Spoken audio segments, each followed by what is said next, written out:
Je n'ai même plus la même voix à cause des remèdes que j'ai pris. Mais ça, ce n'est rien. Ce qui est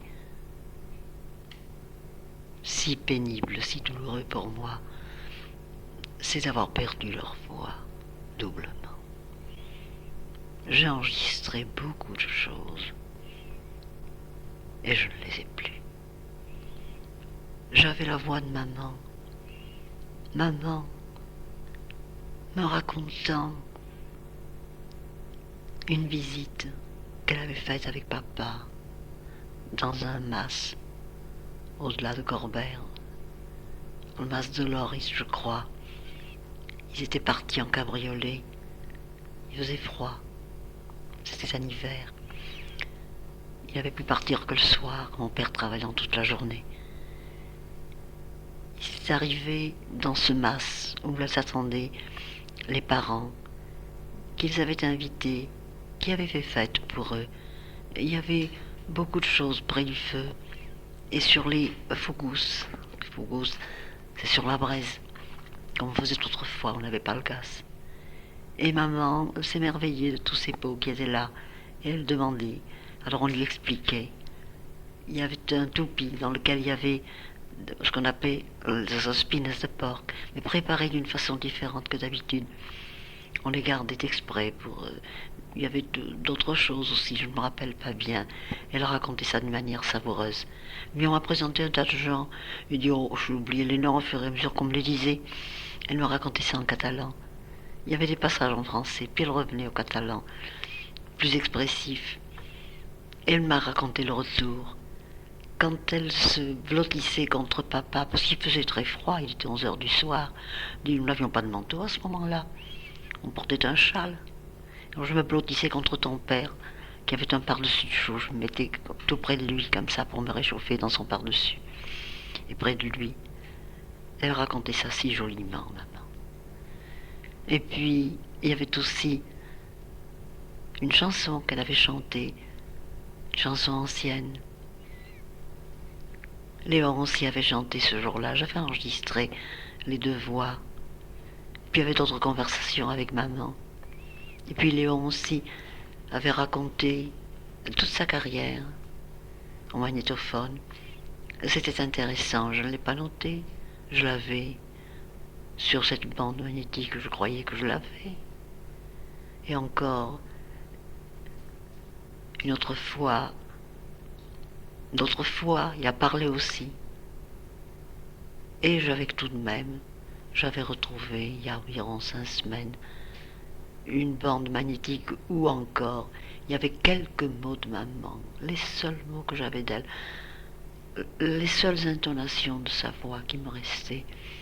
Et puis Léon alors racontait, parlait de Balzac, je le questionnais sur Balzac qu'il était en train de lire, et il me racontait, il me donnait ses impressions, ce que Balzac était pour lui.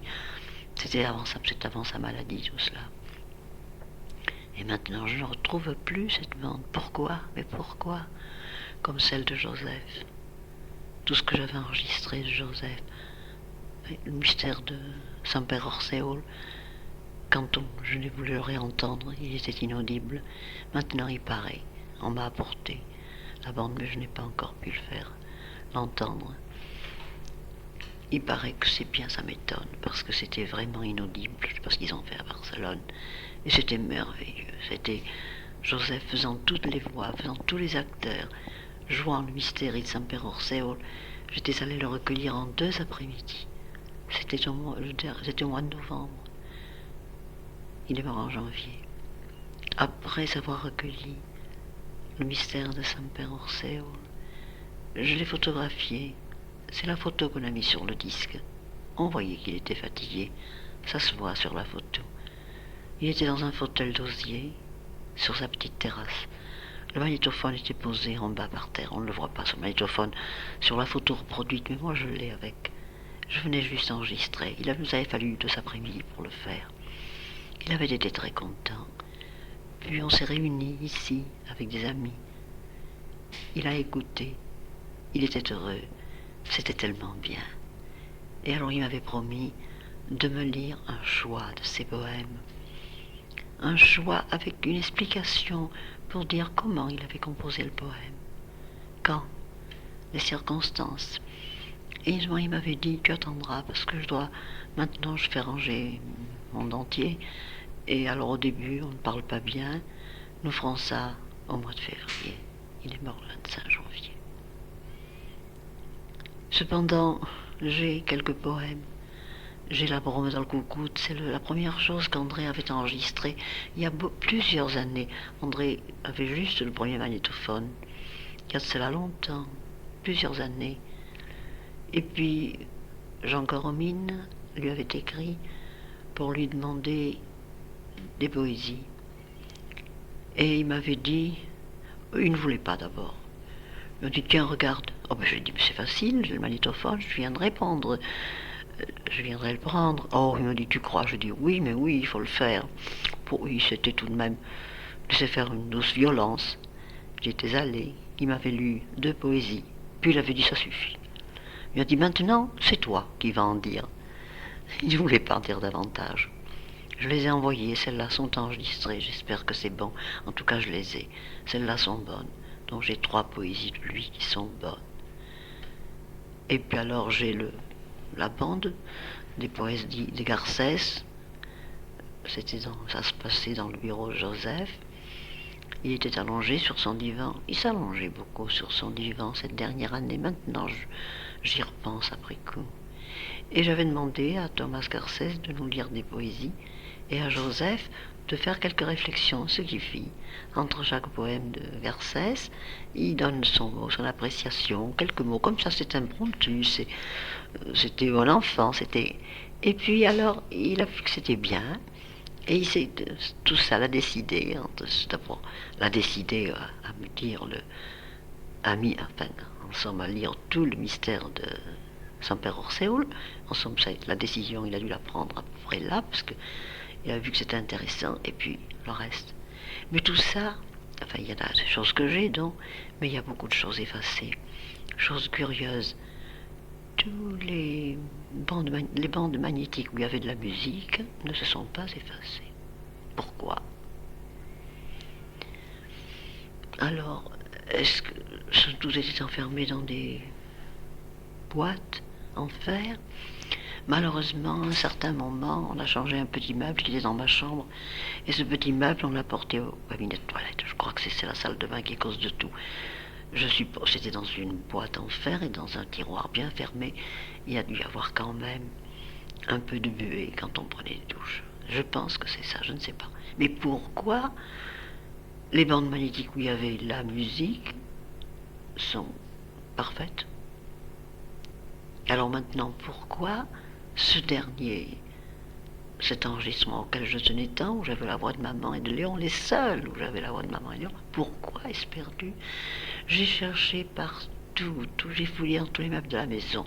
Je l'ai entendu 2 ou 3 fois il y a 5 semaines, et maintenant, je ne la trouve plus. Pourquoi? Que de pourquoi, je dois dire. Pourquoi, quelques jours après la mort de Joseph, alors que je lisais ses dernières lettres, pourquoi une lettre, la dernière, celle à laquelle je tenais le plus, la plus tendre, pourquoi cette lettre est-elle tombée sur ma descente de lit, avec les papiers que j'étais en train de jeter de ma table? Comme c'était la dernière lettre, je l'avais encore dans la table de mon bureau.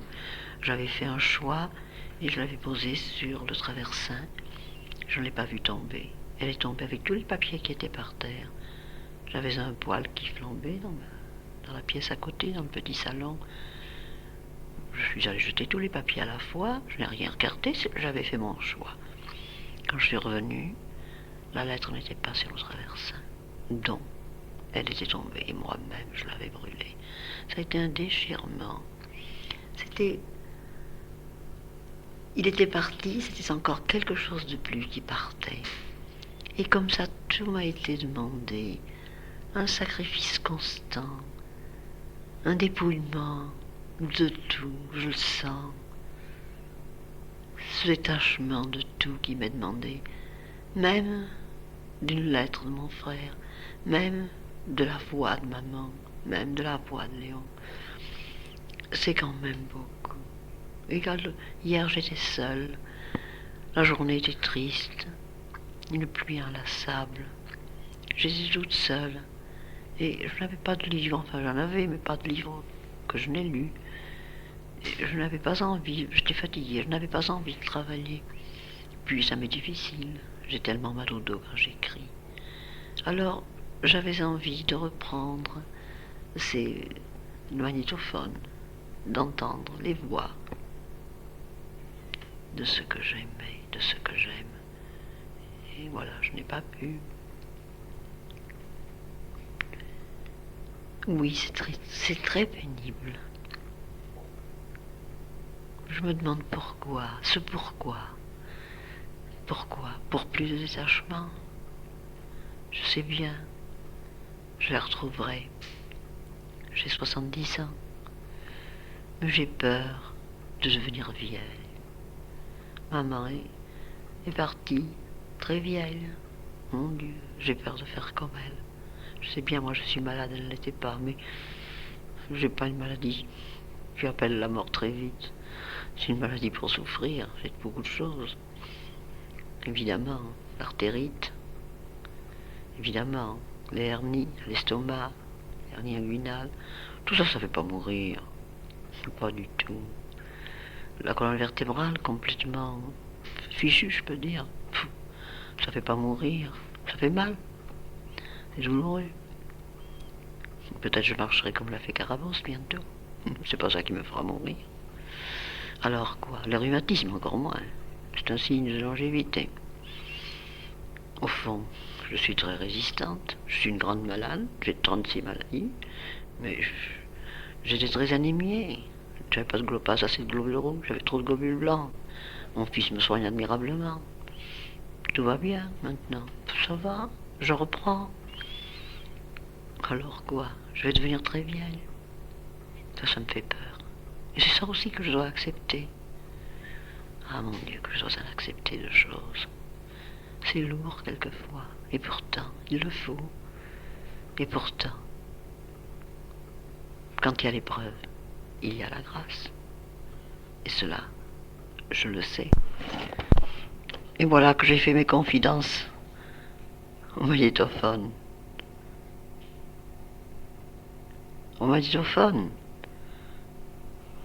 où les voix s'effacent. Et la mienne aussi s'effacera. C'est aujourd'hui le 9 décembre.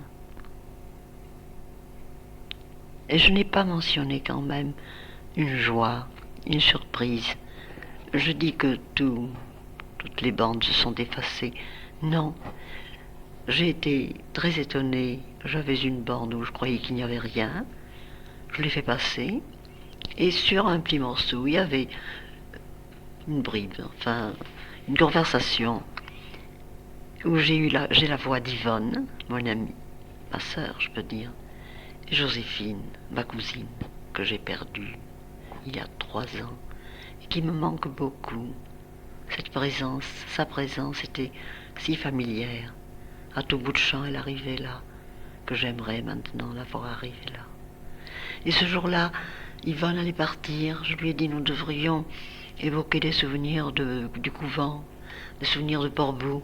Et nous avons commencé un peu, et avec l'idée de le reprendre ensuite, d'en faire quelque chose qui tienne. Alors elle me disait une chose, j'en disais une autre, et Joséphine y mettait son mot à sa manière, comme elle faisait. Et c'est une chose qui a son intérêt, qui est très vivante. Maintenant, j'aimerais que Yvonne revienne et nous continuerions. Mais il n'y aura pas Joséphine. Ah, comme tout passe vite. C'est à mon âge que l'on comprend comme tout passe vite. C'est ça la vieillesse. Et peut-être alors on réalise mieux tout le prix des choses, au fond, quand on en jouit vraiment. On ne le sait pas, le prix des choses. Quand par exemple, on peut courir, on ne sait pas la joie de l'élasticité des membres, de cette souplesse, de cette vie que l'on a en soi. Je vois danser maintenant, par exemple, eh bien, j'aimerais aussi danser. Je ne peux plus Je me dis, ben, au fond, avant, je pouvais bouger, je pouvais courir, je trouvais ça normal, naturel. Et c'est quand on ne l'a plus qu'on se rend compte. Il y a beaucoup de choses que l'on apprécie vraiment lorsqu'on ne les a plus. Alors on sait la valeur de cette vie que l'on avait en soi, évidemment. Et alors il y a une sagesse aussi. Parce que, alors on voit ce que l'on a encore. Et oui, je remercie le Seigneur pour ce que j'ai encore. J'ai encore de très bons yeux. J'ai des yeux comme 50 ans, 55 ans. Je peux lire très longtemps sans fatigue. Je peux lire même sans lunettes si c'est en bon caractère. C'est quelque chose. J'ai la tête relativement solide, je crois. Un peu moins de mémoire, peut-être les noms propres quelquefois, qui ne viennent pas tout de suite, mais ça arrive même à 50 ans, à 60 ans.